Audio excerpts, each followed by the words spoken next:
WhatsApp guys, అందరూ ఎలా ఉన్నారు? ఈరోజు మీరు చూస్తుంటే మన ఊప్ డివైస్ వేసుకొని మనం 21 డేస్ అయితే కంప్లీట్ చేసాం. అండ్ 21 డేస్ కంప్లీట్ చేసినందుకు ఈ రోజు అయితే మనకు ఒక ఫ్యూచర్ అన్లాక్ అయింది. ఆ ఫ్యూచర్ మరేదో కాదు, ఊప్ ఏజ్ అన్నమాట.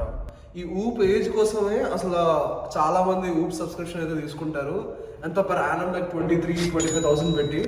అండ్ దట్ టు నేను మెడికల్ గ్రేడ్ తీసుకున్నా. So it can measure my ECG, blood pressure, like continuous monitoring అయితే చేస్తుంది.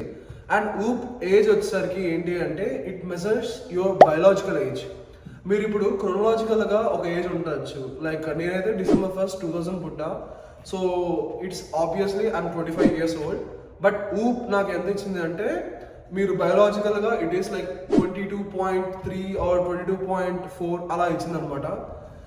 సో దానికి అర్థం ఏంటి అంటే నేను నా డే టు డే లైఫ్లో నేను చేసుకునే హ్యాబిట్స్ లైక్ స్ట్రెంత్ ట్రైనింగ్ కానీ లేదు అంటే వాకింగ్, నేను ఒక యావరేజ్గా చూసుకుంటే నా వాకింగ్ స్టెప్స్ పర్ డే మీకు 8,000 to 10,000 ఉంటుంది. సో అదొకటి. నెక్స్ట్ డైట్, నేను ఎక్కువ ప్రోటీన్ తీసుకుంటా ఇంటేక్, లైక్ నా వెయిట్ ఇంటూ 1.5 to 2 ఆ రేంజ్లో రోజు వేరీ అవుద్ది. అంటే కొన్ని డేస్ మనం ఈ ప్రోటీన్ బార్స్ తీసుకుంటాం, కొన్ని డేస్ న్యాచురల్ సప్లిమెంట్స్ తీసుకుంటాం like fruits and all. So అలా అనమాట. సో ఇంకా పాయింట్ వచ్చేస్తే ఎందుకు ఈ ఊప్ ఏజ్ మ్యాటర్, ఎందుకంటే ఎవరికి తొందరగా ముసలిరకం వచ్చేయాలి, ఓల్డ్ ఏజ్ వచ్చి చనిపోవాలని చెప్పి ఎవరికి ఉండదు. అది ఫస్ట్ థింగ్. సెకండ్ థింగ్, ప్రతి ఒక్కరు ఏజ్ పెరిగే కొద్దీ వాళ్ళ ఏజ్ని కన్సిడర్ చేద్దాం అనుకుంటున్నారు. And that is second thing. Third thing, me biological age ఎంత తక్కువ ఉంటే మీ బాడీలో మెటబాలిజం అంత బాగుంటుంది అండ్ అంత హెల్తీయర్ లైఫ్ స్టైల్ మీరు లీడ్ చేస్తారు in future. So that is what matters కదా. సో అందుకని ఇప్పుడు మీరు చూసుకుంటే ఇప్పుడు నా క్రోనలాజికల్ ఏజ్ నాకు 25 ఇచ్చి అండ్ ఊప్ ఏజ్ 22.4 ఇచ్చింది. సో నేను ఇప్పుడు నా బాడీ ఏజ్ ఎలా ఉంది అంటే ఒక 22 years కిడ్ అలా ఉంది, కానీ నా chronological age 25. And second thing ఇక్కడ అన్లాక్ అయింది అంటే పేస్ ఆఫ్ ఏజింగ్. ఇక్కడ పేస్ ఆఫ్ ఏజింగ్ అంటే ఒక 1 yearకి మీరు ఎన్ని ఇయర్స్ డబుల్ అవుతున్నారు, ట్రిపుల్ అవుతున్నారా, లేదంటే ఇప్పుడు ఒక 1 year గడిస్తే మీ బాడీ క్రోనలాజికల్గా from like say January 1st, 2005 to Jan 1st, 2006 ఇట్స్ 1 year కదా. అది క్రోనలాజికల్గా నడిస్తే మీ బయోలాజికల్గా ఎంత వెళ్తుంది అని చెప్పి ఇక్కడ చూసుకుంటే నాకు 1.7 ఇచ్చింది, which is like extreme end. So దానికి కారణం ఏంటి అని నేను ఇక్కడ బిహేవియర్స్ వస్తుంది. ఆ బిహేవియర్స్ స్క్రోల్ చేస్తే నేను పెర్ డే యావరేజ్గా 2 to 3 hours హై స్ట్రెస్లో ఉంటున్నా. యూజువల్లీ హై స్ట్రెస్ ఎలా క్యాలిక్యులేట్ చేస్తుంది అంటే మన హార్ట్ బీట్ క్యాలిక్యులేట్ చేసుకుంటూ అండ్ మనం చేసే యాక్టివిటీని కూడా క్యాలిక్యులేట్ చేసుకుంటుంది అది ఊప్ అయితే. సో ఇక్కడ హై స్ట్రెస్ అనేది నేను నాన్ యాక్టివిటీ టైంలో ఉంటున్నా, లైక్ నా ఆఫీస్ టైమింగ్స్లో కానీ లేదు అంటే నేను వేరే విషయాలు ఆలోచించడం కానీ సైకలాజికల్గా బేసిక్గా ఉంటున్నా. అండ్ సెకండ్ థింగ్ ఏంటంటే మిడ్ స్ట్రెస్ అనేది నేను యావరేజ్గా 8 to 10 hours ఉంటున్నా డైలీ. అండ్ లో స్ట్రెస్ అనేది ఓన్లీ స్లీప్లో మాత్రమే నేను చూస్తున్నాను. సో అది నేను అబ్జర్వ్ చేసా, that is main reason. And second thing ఏంటి అంటే షుగర్స్.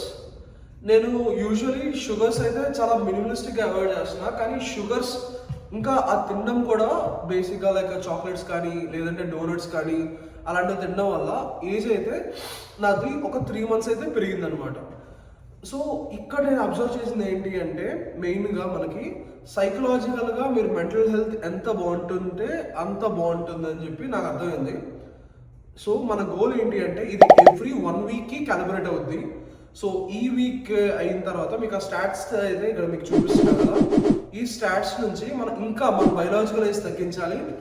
అండ్ సెకండ్ థింగ్ ఏంటి అంటే rate of ageing which is 1.7, that is humongous. You know like every 1 yearకి 1.7 1 year and 7 months అంత ఏజ్ పెరుగుతూ ఉంటే నా బయోలాజికల్గా లైక్ వాట్స్ ద యూజ్ కదా. లైక్ ఇంకా ఈ స్ట్రెంత్ ట్రైనింగ్ కానీ ఇవన్నీ ఏం చేసి ఏం ప్రయోజనం. సో దట్ ఈస్ లైక్ నేను అలా ఫీల్ అయ్యాను. సో అందుకని నేనైతే ఇప్పుడు నా రేట్ ఆఫ్ ఏజ్ ఏదైతే ఉందో ప్రస్తుతానికి 1.7 నుంచి ఓన్లీ ఒక 1 weekలో ఎందుకు తగ్గించాను కాదు, but with in next span of like 3 months I want make sure that 1.7 నుంచి గ్రాడ్యువల్లీ 1కి రావాలి, 1 నుంచి ఇంకా తక్కువ రావాలి.